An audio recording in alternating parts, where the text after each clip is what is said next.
Salve, muito boa noite, seja bem-vindo aqui ao Frente a Frente. Nós estamos transmitindo mais uma vez aqui sobre política diretamente de Brasília, dos estúdios da Rede Vida, daqui da capital federal. Hoje, um dia cheio, uma semana também muito cheia. O presidente do Senado, o senador Davi Alcolumbre, se reuniu com líderes e levou o ministro da Economia, Paulo Guedes, para ter ali a conversa detalhada com os parlamentares sobre este pacote que o ministro não gosta que se chame de pacote. Mas é um conjunto de medidas muito arrojado. E vou te dizer que é bastante pesado mesmo. Muda o conceito, o pensamento de Estado. São 3 emendas constitucionais. Uma, que é a mais urgente, é emergencial, que dá aos prefeitos, governadores e presidente da República a possibilidade até de reduzir salários. Isso num caso de emergência econômica no Estado. Por outro lado, o governo tem muito o que comemorar hoje. Dos 4 lotes, 2 da seção onerosa do pré-sal foram arrematados e o governo arrecadou quase 70 bilhões de reais. É a maior arrecadação no mundo em leilões neste sentido. Assim, um motivo a mais para comemorar. E amanhã, para complementar aí a semana, amanhã o Supremo Tribunal Federal volta a discutir aquela decisão antiga ali, demorada, sobre prisão depois da condenação em segunda instância ou depois do transitado em julgado, famoso quase nunca. É isso aí, uma semana politicamente muito forte aqui em Brasília. E para esta conversa, aqui nós convidamos e aceitou o deputado Rubens Bueno, ele é do Cidadania do Paraná. Deputado, muito obrigado por sua presença aqui no Frente a Frente. Muito boa noite. Boa noite, obrigado. E nessa mesa redonda, minha parceira de sempre aqui, Denise Rotenburg. Boa noite, Denise. Boa noite, Maria. Boa noite, deputado. Obrigada pela presença aqui hoje. E para você que não conhece o deputado Rubens Bueno, olha, ele está no 8º mandato eletivo. Ele está no 5º mandato de deputado federal, foi 2 vezes deputado estadual e foi ainda prefeito de Campo Mourão, lá no interior do Paraná, uma cidade muito ligada à agricultura. E nós temos agora aí, como o Zé Maria bem lembrou, um pacote do presidente Jair Bolsonaro que chega ao Congresso com uma série de polêmicas. A principal delas, aliás, uma delas, é essa questão da redução de salários, mas também tem a extinção de municípios e uma série de alterações aí, e vai mexer muito com a vida das pessoas, especialmente dos servidores públicos. A gente pode esperar que se cumpra esse prazo previsto ontem pelo presidente Davi Alcolumbre, o presidente do Senado, diz que espera votar em 45 dias no Senado e 60 dias na Câmara dos Deputados. É possível isso, deputado, já que uma vez que as medidas são aí tão polêmicas? Olha, é possível, se a vontade existe. É bom dizer isto. Desde o início do ano, quando o governo mandou a proposta de reforma administrativa, diminuindo ministérios, nós votamos rapidamente e devolvemos ao governo como ele mandou o projeto. Depois vieram outras propostas e essas propostas foram discutidas, votadas, inclusive a reforma da Previdência. É uma reforma que no mundo inteiro causa atrito porque mexe com a vida de todas as pessoas. E votamos a reforma da Previdência. Isso foi eu até disse que é uma vitória do Brasil, porque a partir de agora nós teremos condições de ajustar o equilíbrio fiscal, o caixa do governo e com isso evitar déficits públicos, que é o que efetivamente atrapalha muito. Porque o dinheiro do imposto que a gente paga nem sempre vai para a educação, ou para a saúde, ou para a segurança, ou para a infraestrutura. Vai para déficit público, é um verdadeiro tapa-buraco. Então, temos que buscar receita que financie as condições do país olhar para frente, especialmente a infraestrutura brasileira. Ou seja, então o pacote, as medidas estão aí na direção correta, na sua avaliação? Claro, todos nós temos que olhar com esse sentido. Agora, vamos examinar, foi anunciado. Esse anunciado até começar a ser esmiuçado no Senado e na Câmara leva tempo e vai haver muito debate. Por exemplo, eu não posso imaginar que um servidor público vai perder a estabilidade porque está afiliado a um partido político. Não posso imaginar. Isto é para criminalizar a política, é para ferir de morte a democracia. Não posso imaginar que o governo vai cumprir decisão judicial. Que não vai cumprir. Que não vai cumprir. Porque é bom a gente lembrar que entre as medidas está lá escrito que no momento em que não houver caixa, né, no caso, não tem previsão orçamentária, aí a decisão judicial não é cumprida. Ou não seja, se pode pagar o precatório, né? É. Olha, a questão de falar em decisão judicial, seja o que for, não pode sequer ser mencionado. Decisão judicial, gostemos ou não, concordemos ou não, tem que ser cumprida. Senão você estabelece um Estado totalitário e não um Estado Pode democrático. apelar para instâncias, né, Pode superiores. recorrer, né? Pode recorrer. Recurso é livre. É mas livre. mas Pois é, dentro do devido processo legal. Obviamente. é evidente, isso aí é na Constituição nossa e que vários países do mundo civilizatoriamente chegaram a esse ponto. Ô, líder, eu acompanhei passo a passo a exposição do ministro Paulo Guedes, ele falou muito sobre isso, não demais, mas muito, né, detalhou durante mais de 2 horas e depois na conversa de hoje com os líderes no Senado Federal. E é um discurso muito bom, o Estado precisa ser repensado, inclusive o seu partido fez essa opção recentemente, né, ao se transformar de PPS para o Cidadania, está na proposta. Eu gostei, inclusive, da sua vinda aqui, o senhor tem projetos nesta área de reforma administrativa, mas muita gente tem me dito que se trata de uma mini-reforma constitucional, né, um setor da Constituição todo sendo modificado. Não tenha dúvida, esta mini-reforma constitucional é que aí mora o problema. Qual o mecanismo legal que se busca dentro do processo legislativo? Talvez não seja o adequado. Mas essa é uma discussão que o parlamento vai ter. Claro que isso é bom para o país. Quanto à forma. O país tem que, quanto à forma. O país tem que se modernizar, tem que buscar essas amarras definitivamente e desamarrá-las. O Brasil tem que olhar para frente em busca de investimento, capacidade do Estado, capacidade de ver a educação de qualidade, que sempre é um discurso que nunca tem fim. Então, eu acho que nós temos que fazer a reforma do Estado brasileiro, que está muito caro. Ah, mas a reforma tributária. A reforma tributária não vai diminuir imposto para ninguém. Não vamos pensar nisso. Quem estiver pensando nisso está errado, porque não vai diminuir. Porque o Estado é muito caro, muito pesado para carregar. Então, para isso, tem que pagar imposto para manter isso que aí está. E nem sempre é eficiente.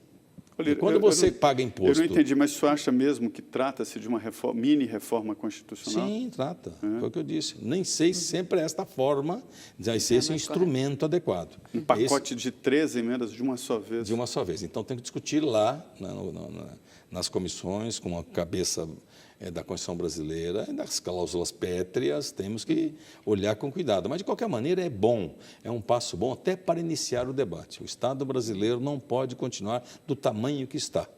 Agora, você não pode penalizar só o servidor público. Nós temos carreiras de Estado da melhor qualidade. Por exemplo, você vai olhar o Itamaraty. O Itamaraty é da melhor qualidade, é respeitado no mundo inteiro.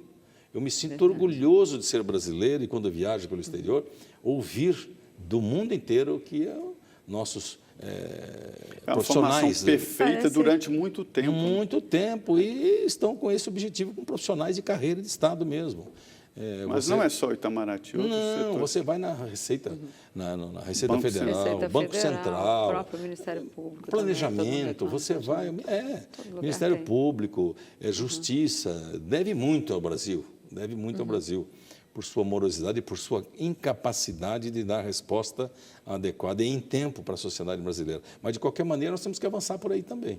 Então, é uma mini-reforma, sim. Agora, precisamos saber se isso será possível. Eu torço para que seja possível e que o Brasil ganhe com isso. Agora, foi acertado começar a tramitação dessas 3 propostas de emenda constitucional pelo Senado?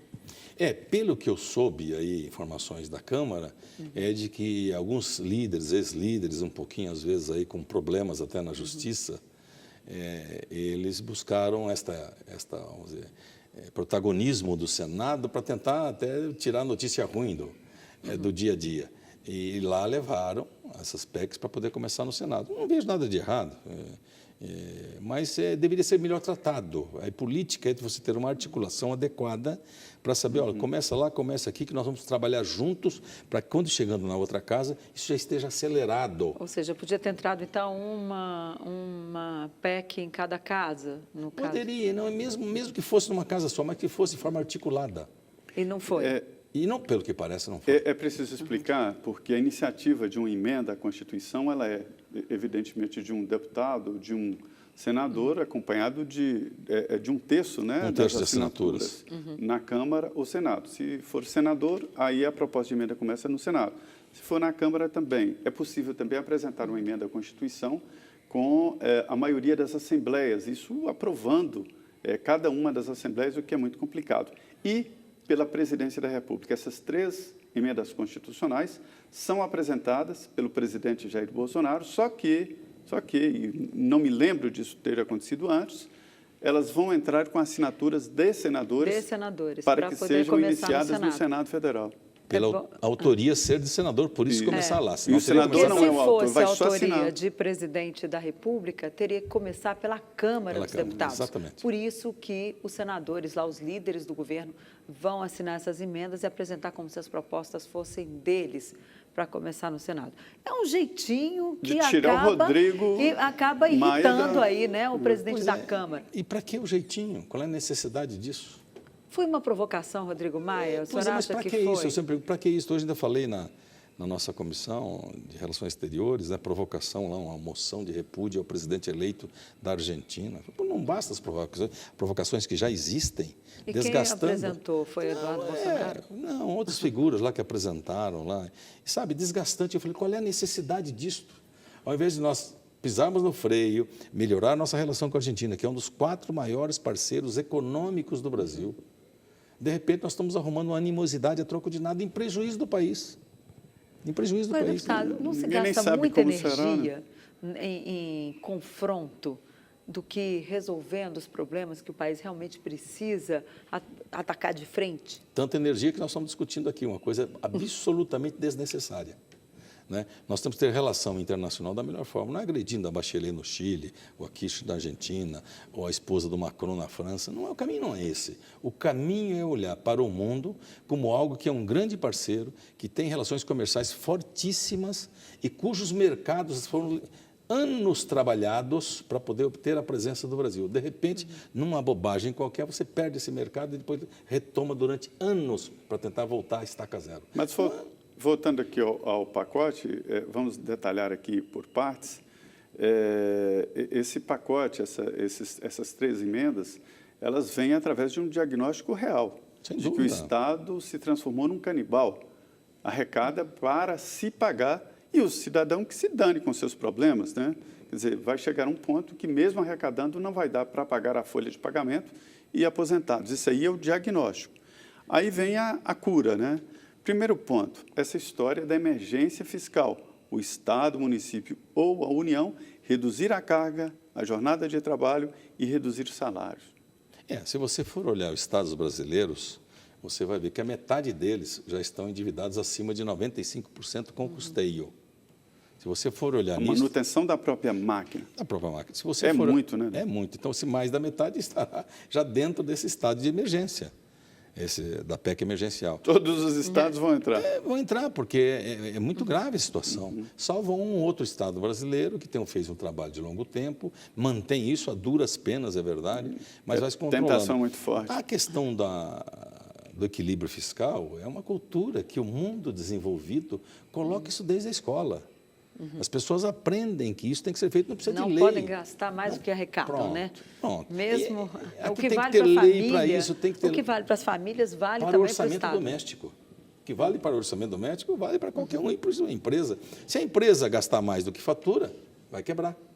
E o Estado não gasta mais, vai emitindo inflação e juros, aí aquela coisa sem fim. Mas e o remédio, o senhor concorda? Concordo. A redução salarial? Olha, eu tenho dúvida. Eu tenho dúvida porque hoje já existe uma série de medidas de responsabilidade fiscal, que é crime, daqueles que se endividam ou gastam mais com o pessoal, além daquele limite percentual. A lei de responsabilidade fiscal. Que está colocada em prática, está funcionando. 57% da arrecadação líquida. O limite do limite. Né? Então, nós temos que tratar disso como forma adequada a uma nova cultura da questão do equilíbrio fiscal, a começar nas prefeituras pequenas, que têm dificuldade e tal. Então, eu acho que é uma boa discussão. Não sei se será a melhor solução. Extinção de municípios com 5 mil. E eu tenho dúvida também. Eu vou dizer por quê. Há pouco nós conversamos até discutindo isso. Mas é que os pequenos municípios são deficitários, isso custa, tem um funcionário, tem a Câmara e tal. Não, 9 vereadores é o mínimo. Sim, baixa para 5, para 3, não sei. Faz uma coisa assim. Porque como é que você vai mexer num município que tem uma tradição de 100 anos? tem a sua cultura, tem sua história, aqueles que lá vivem, né? Então, eu acho que não é bem assim, até porque, deixando de ser município, como é que é esse trabalho de atenção médica, de educação, como é que vai ser isso lá na ponta? Essa junção. É verdade. Então, nós claro, vamos- não é que eu seja contra, não é isto. Eu só quero dizer que precisa de uma melhor discussão. Eu sou muito do pequeno município. Tanto é que me Ok. preocupo muito com as pequenas cooperativas, microprodutores, que é onde está a presença maior daqueles que querem efetivamente empreender pelo Brasil. É verdade, nós vamos para o nosso primeiro intervalo, vamos voltar nesses assuntos, especialmente esse dos pequenos municípios, o que pode acontecer com eles. Hoje nós entrevistamos aqui o deputado Rubens Bueno, do Cidadania do Paraná, e o nosso papo está muito bom, e lembramos a você que infelizmente não poderemos receber as suas perguntas, porque o programa de hoje é gravado, mas nós voltamos em 2 minutos.